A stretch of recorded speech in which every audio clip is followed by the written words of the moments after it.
Hauwezi kufikia mahali ukasema nimefanikiwa kimasomo ikiwa mimi nilipoenda shuleni nilienda kulala na kula raha na kunywa uji wa shule. Lazima kauchungu fulani kaambatane na mbaraka huo. Ndio ninaomba kwa ajili ya biashara. Natamani kuinuka katika biashara yangu. Ili nitokeze ni lazima nifanye kazi. Ni lazima nihusishe mawazo yangu kufikiri. Ni lazima nitafute mtandao kwa nguvu. Lazima nipite katika uchungu kufika katika madaraja ya juu.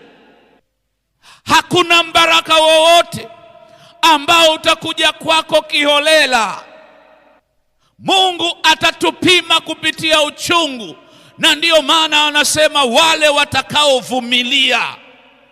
Sio tu kwamba wataokoka, wale watakaovumilia katika kutafuta kwa uchungu, mwisho wa yote watapokea baraka zao katika maisha yao.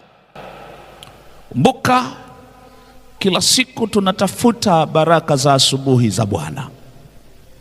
Na kukumbusha, pakeji za baraka zako zina uchungu.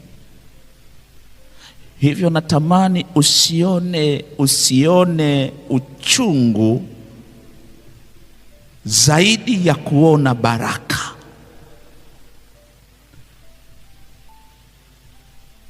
Zaidi ya kuona baraka. Na ikiwa utaishia kuutazama uchungu package, utaishia kutambulisha vibaya mbaraka wako. Ikiwa utaona package, yani utauona uchungu katikati ya baraka zako, utaishia kuona uchungu na hautaziona baraka, na kwa kutazama hivyo hautamuona Mungu kwenye baraka zako.